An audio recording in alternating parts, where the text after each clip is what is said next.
In 2001, Microsoft's own chief executive stood in front of reporters and called Linux a cancer, an operating system he claimed attached itself, in his own words, in an intellectual property sense, to everything it touched, language so aggressive and so memorable that it has genuinely outlived his entire tenure running the company by well over a decade at this point.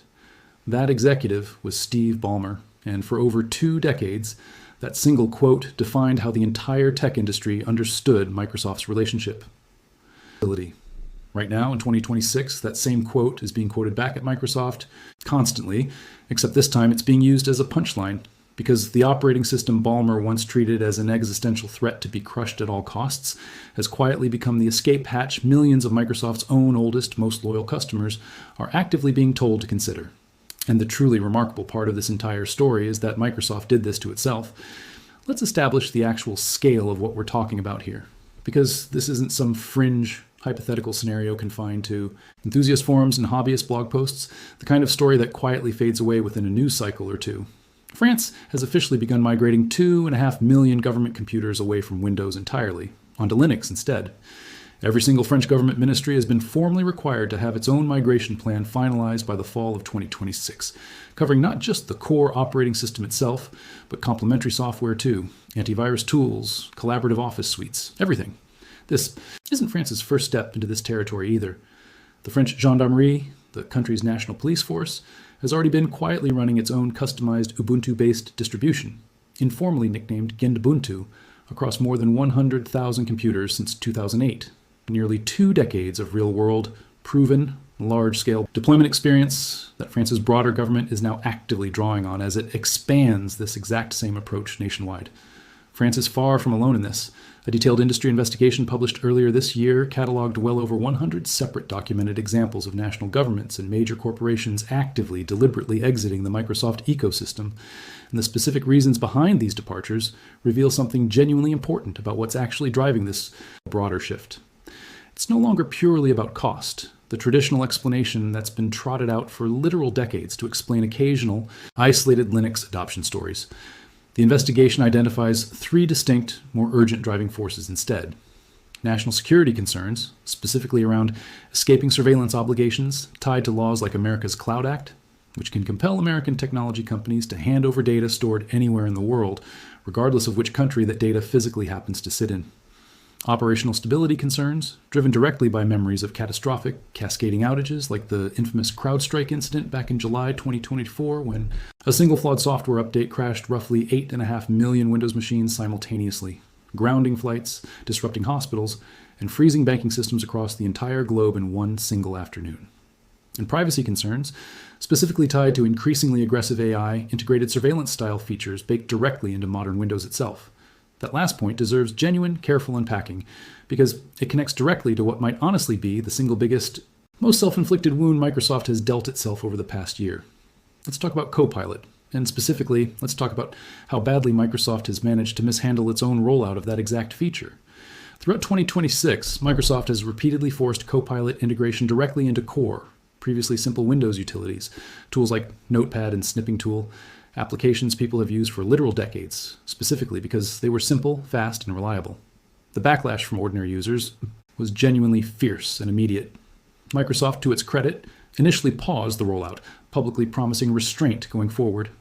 Then, according to detailed reporting, the company simply resumed forcing that exact same install anyway, quietly excluding only European Union customers specifically. Because European regulators, unlike regulators virtually everywhere else in the world, actually carry real, meaningful enforcement teeth behind their consumer protection rules. Here's the specific detail that genuinely explains why Microsoft made that particular calculated choice, rather than simply respecting the backlash from its broader global user base. Microsoft now has over 20 million enterprise customers actively paying for Copilot subscriptions specifically, representing a genuinely massive 33% increase in just a few short months. The enterprise customer is paying real money and driving real revenue growth. The ordinary consumer, by sharp contrast, has effectively become the product being monetized. Instead, their usage data, their attention, their eventual upsell potential, rather than a paying customer whose explicit preferences genuinely need to be respected and protected. One technology commentator covering this exact dynamic put it about as bluntly and directly as possible. Companies simply don't revert back to behavior they just publicly apologized for, unless the enterprise revenue involved genuinely justifies with open source software, contempt, fear, and outright hostility, deliberately ignoring broader consumer sentiment in the process. If you're finding this breakdown genuinely useful, go ahead and hit subscribe now, because we're about to walk through exactly how bad the underlying technical problems have actually gotten, and honestly, the specific numbers here genuinely surprised me when I first dug into them. Let's talk about the actual technical quality problems plaguing Windows 11 right now, because this is where Microsoft's self-inflicted wound genuinely goes beyond mere feature bloat and unwanted AI integration into territory that's honestly been harder for the company to spin as any kind of deliberate, forward-looking strategic choice. Windows 11's monthly update cycle has developed a persistent, well-documented reputation throughout 2025 and 2026 for regularly introducing new bugs and performance regressions, the exact opposite of what a routine security patch is supposed to accomplish in the first place. One detailed technology analysis published in 2026 made a genuinely pointed, almost darkly comedic observation about the underlying cause. Microsoft's own chief executive, Satya Nadella, publicly stated that somewhere between 20 and 30% of the code currently sitting inside Microsoft's own internal repositories was, in his own specific words, written by software, meaning generated substantially by AI tools rather than human engineers. Users connected those two specific immediately. Windows 11 has been getting noticeably buggier. Microsoft has simultaneously been leaning ever more heavily on AI to actually write its own underlying code. Therefore, in the court of public opinion at least, the AI itself is what's actively breaking Windows. Whether that specific chain of causation holds up to rigorous, careful technical scrutiny is genuinely almost beside the point here, and that's honestly the more important, more strategically dangerous lesson buried inside this entire episode. The public perception itself became functionally real and consequential, regardless of the underlying technical truth one way or the other.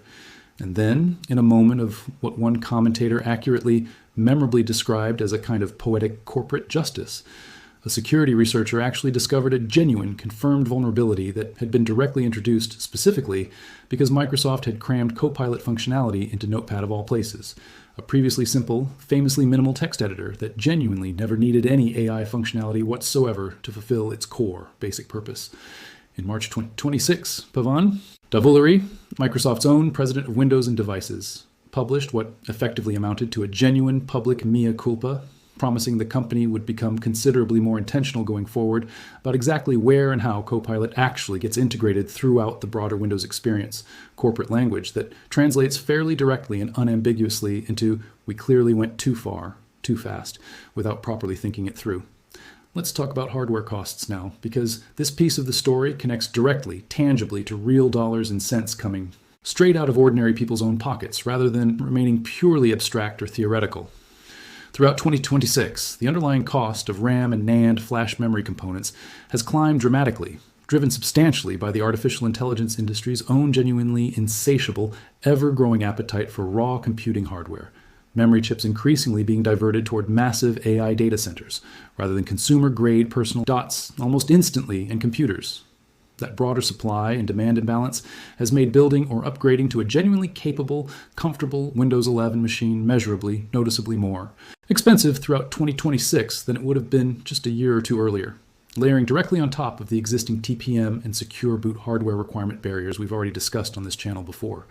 For a lot of ordinary Windows 10 holdouts, already frustrated and fatigued by Microsoft's broader recent direction, that specific, tangible cost increase has become one additional, genuinely persuasive reason to seriously, finally consider Linux instead of simply resignedly paying up for new, considerably more expensive hardware. Now here's where I want to slow down and add some genuinely important, balanced nuance, because a good breakdown of this story absolutely has to acknowledge Windows 11's real, legitimate strengths too, rather than pretending this is some kind of simple, one-sided, foregone conclusion. Windows 11 genuinely does ship with an impressively comprehensive, tightly integrated security stack. Microsoft Defender antivirus running continuously by default, Smart Screen actively filtering out malicious websites and downloads, exploit protection, core isolation, secure boot, TPM 2.00 based hardware security, and regular automatically enforced updates all working together quietly, seamlessly in the background, without requiring the average non-technical user to ever manually configure a single individual setting themselves. As one detailed technology analysis specifically put it, Windows genuinely is safer for ordinary, everyday users, precisely because it correctly assumes those users are not trained security experts. And Linux, by sharp contrast, generally does assume at least some meaningfully greater baseline of hands-on, technical comfort and self-directed configuration from whoever happens to be sitting behind the actual keyboard. Let's talk about the specific measurable performance gap too, because it's genuinely more dramatic and more concrete than most casual observers might reasonably expect walking into this comparison completely cold. One detailed 2026 analysis specifically measured Ubuntu 24.04 LTS booting a full 39% faster than Windows 11 Pro, running side by side on genuinely identical underlying hardware. That's not a marginal, barely noticeable improvement you'd need specialized benchmarking software to even properly detect. That's the kind of dramatic, immediately visible difference an ordinary, completely non-technical user would notice within their very first 5 minutes of actually using a freshly installed Linux system for the first time in their life. Precisely the kind of immediate, visceral, easily communicated first impression that tends to spread rapidly and organically through word of mouth and casual online recommendations, regardless of whatever official corporate marketing campaign either Microsoft or any individual Linux distribution happens to be running at that exact same moment. Let's zoom out now and think carefully about why this particular moment, right now, specifically feels genuinely different from every single previous round of confident, breathlessly repeated predictions about an imminent, inevitable year of the Linux desktop finally arriving, predictions that have, fairly and accurately, been treated as something of a running industry joke for literal decades on end at this point. One veteran technology journalist covering this exact story, someone who has personally, professionally heard that exact same confident prediction repeated many times before across an entire career spent closely covering this specific industry, made a genuinely striking, unusually direct admission. This is the very first time it has actually genuinely felt like a real, credible threat to him personally. Not merely another recycled, overly optimistic prediction destined to quietly fade away within a few short months, the way so many earlier similar predictions reliably always had before. What's genuinely different this time, based on everything we've walked through together so far, is that this isn't merely one single isolated factor pushing people toward Linux in isolation. It's an unusually powerful, mutually reinforcing convergence of several genuinely distinct pressures, all arriving and compounding simultaneously at essentially the exact same historical moment. The mandatory forced Windows 10 end-of-life deadline is creating real, unavoidable urgency for tens of millions of people who might otherwise have comfortably, indefinitely, kept quietly postponing this exact same decision for years longer. Windows 11's genuinely strict, narrowly defined hardware requirements are simultaneously locking a meaningful percentage of those exact same people out of a straightforward, familiar upgrade path entirely. Rising underlying RAM and component costs are making the alternative, buying entirely new, compatible hardware, measurably, noticeably more expensive than it would have reasonably been at almost any earlier point over the past several years. Microsoft's own increasingly aggressive AI integration push is actively alienating a meaningfully large vocal segment of its existing, long-time loyal user base. And a rapidly growing, escalating series of high-profile national security and digital sovereignty concerns, the Cloud Act, the CrowdStrike outage, deep unease surrounding invasive AI-powered surveillance-style features like recall, are simultaneously pushing entire national governments toward taking Linux migration seriously as genuine national policy, not merely as a fringe hobbyist curiosity confined to enthusiast internet forums. If you appreciate this kind of layered, genuinely multi-angle breakdown that connects hardware economics directly to corporate strategy, and corporate strategy directly to national security policy, all within one single, coherent, connected story, make sure you're subscribed, because that's precisely exactly the kind of connective analysis we specifically try to deliver here on a regular, ongoing basis. Let's talk specifically about why this particular moment genuinely represents such a significant, meaningfully bigger business problem for Microsoft than any previous round of Linux enthusiasm ever managed to become, because the scale here genuinely, measurably matters in ways that clearly distinguish this specific episode from all the earlier, failed predictions that came before it. Windows still generates an absolutely enormous foundational share of Microsoft's overall revenue,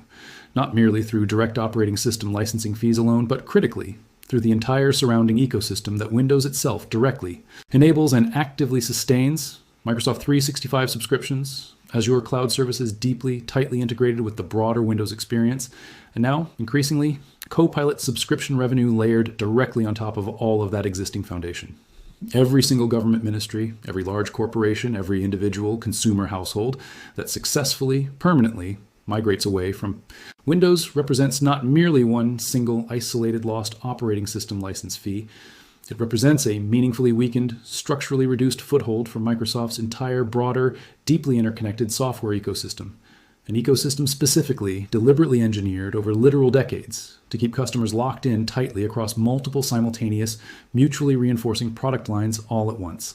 There's a genuinely important, sharply pointed irony embedded directly within this entire unfolding story too. One that's honestly almost too perfect not to explicitly call out and highlight clearly. Microsoft itself has spent the past decade actively, aggressively building out Azure specifically to run Linux workloads at absolutely massive scale. Because the overwhelming majority of the entire modern cloud computing industry and the vast majority of Microsoft's own most lucrative, most profitable enterprise cloud customers genuinely runs on Linux already, has run on Linux for years already. Without any meaningful controversy or hesitation whatsoever, Microsoft has been comfortably, profitably making enormous amounts of money directly from Linux running inside Azure data centers for years now, all while its own separate, distinct consumer-facing Windows division has been simultaneously, quietly alienating an entire generation of its own most loyal desktop users through exactly the kind of aggressive AI integration, forced advertising, and mounting hardware requirements we've spent this entire video carefully walking through together. Ballmer's old cancer comment increasingly, genuinely reads today as almost darkly, unintentionally prophetic. Except the wound it accurately, if inadvertently, predicted turned out to be entirely, completely self-inflicted, coming from deep within Microsoft's own current strategic choices, rather than from any genuine external threat. France is genuinely far from the only national government making this exact same calculation right now, and looking carefully at the broader pattern across multiple different countries reveals something meaningfully important about how seriously this entire movement is actually being taken at the highest levels of government policy right now. Germany has its own long, genuinely complicated history with this exact issue, stretching all the way back to the city of Munich's famous, much-discussed Linux project, an ambitious early attempt to migrate the entire municipal government away from Windows onto a customized Linux distribution, beginning all the way back in 2004. That original Munich project eventually, controversially reversed course years later and moved back to Windows, a widely cited cautionary tale that Linux skeptics have repeatedly pointed to for years as supposed definitive proof that large-scale government Linux migration simply cannot work in genuine practice. But it's genuinely worth understanding why that specific earlier Munich reversal actually happened, because the real underlying reasons look considerably less damning for Linux specifically than the simplified, commonly repeated version of that story usually suggests. Independent analysis of the Munich reversal points overwhelmingly toward organizational and political factors, a change in city leadership genuinely more sympathetic toward Microsoft specifically, ongoing internal disputes over IT department funding and staffing, and years of accumulated organizational fatigue, rather than any fundamental, inherent technical failure specifically within the underlying Linux software itself. Newer, more recent German government Linux initiatives, including a fresh, dedicated push originating from the state of Schleswig-Holstein specifically, have explicitly, publicly studied Munich's earlier experience carefully, adjusting their own current approach specifically to avoid repeating those exact same documented organizational pitfalls this time around. Denmark offers a genuinely useful additional data point here as well, with several individual Danish municipalities actively piloting Linux and open-source office software, specifically as a direct, deliberate response to mounting, escalating concerns about long-term digital sovereignty and structural dependence on any single foreign, US-based technology vendor. That specific Danish framing, digital sovereignty, deserves genuine additional emphasis here, because it represents a meaningfully different, considerably more durable underlying motivation than the traditional, purely financial cost-cutting argument that dominated virtually all earlier historical rounds of government Linux adoption, going all the way back to the early 2000s. Cost alone has historically proven to be a genuinely weak, unreliable long-term motivator because Microsoft has repeatedly, successfully demonstrated a consistent willingness to offer steep, aggressive, government-specific discounts whenever a genuine, credible defection actually threatens to happen in practice. Digital sovereignty concerns, by sharp contrast, cannot simply be discounted away through aggressive pricing negotiations alone, precisely because the underlying structural issue driving them isn't fundamentally about raw price at all. It's about which specific country and which specific set of legal jurisdictional obligations ultimately governs and controls a nation's own most sensitive, most critical government data and infrastructure. Let's talk about Windows recall specifically for a moment, because it's genuinely one of the more concrete, specific, easily understood examples of exactly the kind of privacy anxiety we've referenced a few times already throughout this video without properly unpacking it.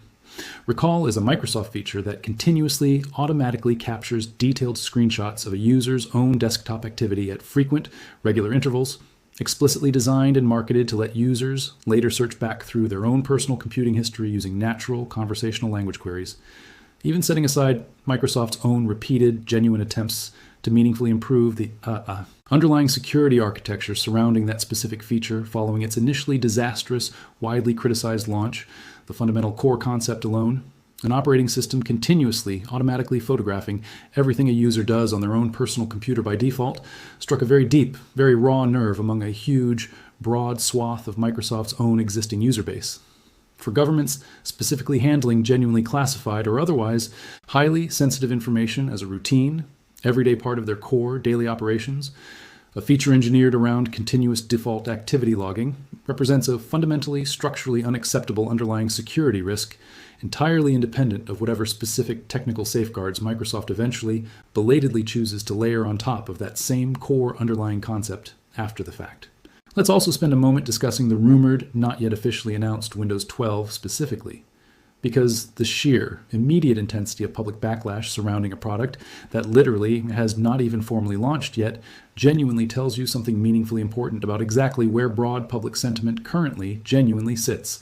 Persistent, widely circulated rumors suggesting Windows 12 will lean even further, even more heavily into deep, pervasive AI integration have already triggered substantial, immediate, preemptive user backlash, well before Microsoft has released a single confirmed official detail about the actual product itself. That specific reactive pattern, genuine public anger and suspicion arriving well before an actual product even exists in any confirmed official form, represents a genuinely unusual, historically uncommon dynamic for any major established technology company to be facing from its own existing, previously loyal customer base.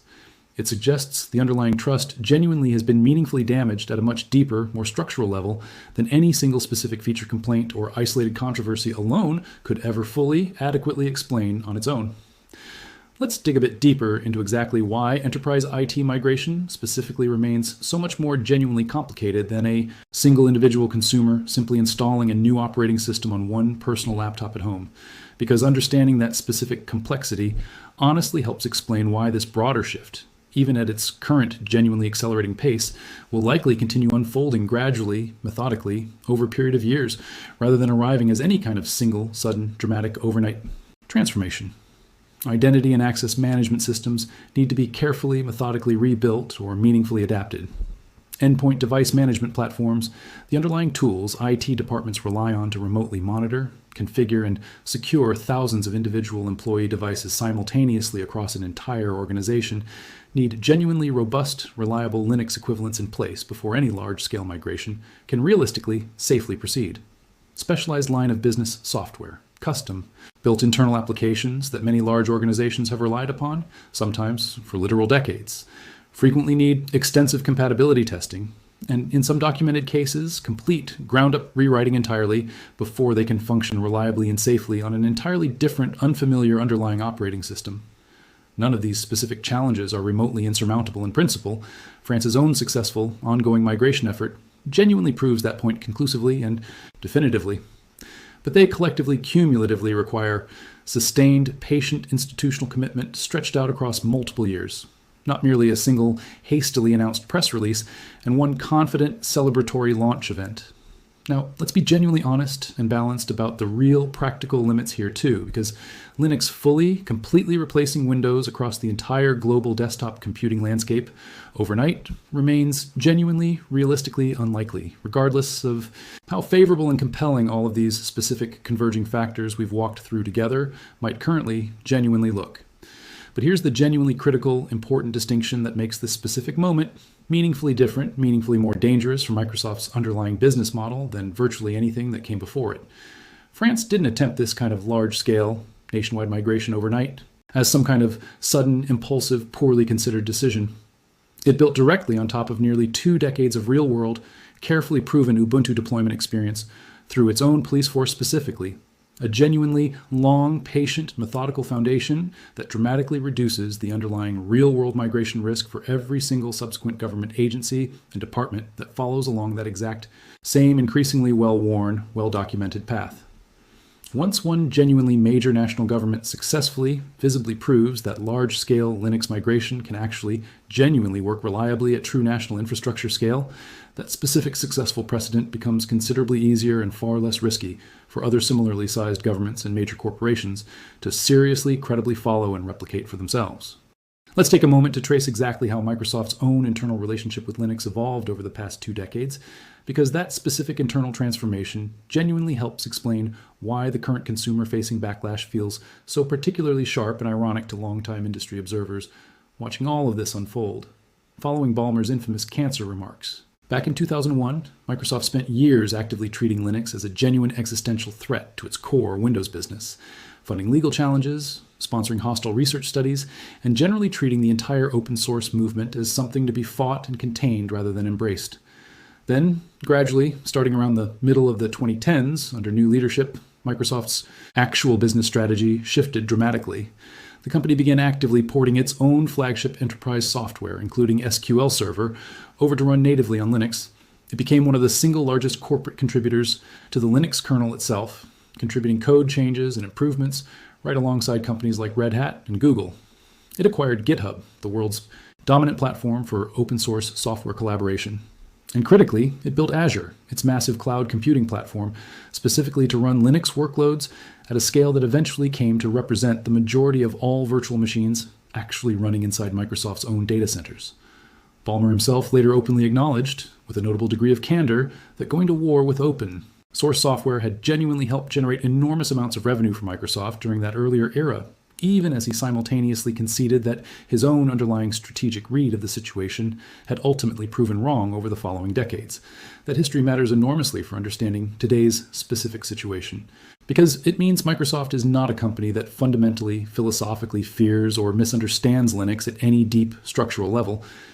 It is a company that has spent an entire decade successfully, profitably building its enterprise cloud business directly on top of Linux, while simultaneously treating its own separate, distinct consumer-facing Windows division as an entirely different battlefield, one apparently governed by an entirely different, increasingly aggressive set of product and monetization decisions. That internal contradiction, embracing Linux enthusiastically and profitably on the server side, while simultaneously alienating its own loyal desktop user base through aggressive AI, integration, and rising hardware requirements, is precisely the specific dynamic that makes Microsoft's current predicament feel so genuinely avoidable, and so clearly, primarily self-inflicted, rather than representing the result of any kind of unavoidable, purely external competitive pressure the company could not have reasonably anticipated or prevented. Let's also talk briefly about what Microsoft has actually been doing in direct response to all of this accumulating pressure, because the company genuinely has not been sitting entirely still and passive throughout this entire unfolding story. Beyond Pavan Davuluri's public mea culpa regarding Copilot overreach specifically, Microsoft has reportedly been quietly working on broader Windows design and simplification initiatives explicitly aimed at reducing some of the accumulated interface clutter and unwanted feature bloat that has increasingly frustrated longtime users over the past several years. Whether those specific efforts genuinely translate into meaningfully restored trust remains a real open question worth watching closely, because as one detailed technology analysis specifically, pointedly put it, cleaning up surfaces is simply not the same fundamental thing as actually rebuilding trust from the ground back up. The underlying trust that's been genuinely damaged here sits primarily at what that same analysis specifically calls the policy layer, meaning the actual underlying corporate decisions and strategic priorities driving Microsoft's overall product direction, rather than merely at the surface level, purely cosmetic interface layer that a simple visual redesign alone could ever fully, adequately address on its own. The company still holds an absolutely enormous, deeply entrenched, structurally powerful advantage in raw desktop market share, and that advantage, genuinely, realistically, is not disappearing anytime particularly soon on any realistic near-term timeline. But the specific, carefully converging combination of factors we've walked through together across this entire video, the forced Windows 10 deadline creating real urgency, strict Windows 11 hardware requirements, creating real friction, rising component costs, creating real financial pain, deeply unpopular AI integration choices, creating real ongoing user frustration, and escalating national security and digital sovereignty concerns. Creating entirely new, previously non-existent categories of institutional pressure has genuinely, measurably created the single most credible, most broadly documented challenge to Microsoft's desktop dominance in literal decades. Whether that challenge ultimately fully translates into meaningfully higher long-term Linux market share, or whether Microsoft successfully course corrects its current approach quickly enough to genuinely retain the vast majority of its currently wavering, increasingly frustrated user base, remains a genuinely open, unresolved question. But the fact that a serious, credentialed technology journalist can now genuinely say, for what he explicitly describes as the very first time in his entire professional career, that this particular moment finally actually feels like a real, credible threat to Microsoft, rather than merely another tired, recycled prediction, tells you something genuinely, meaningfully important about exactly how much has quietly, cumulatively shifted underneath this entire industry over just the past year alone, a shift Microsoft itself, through its own accumulated strategic choices, appears to have played the single largest role in actually creating.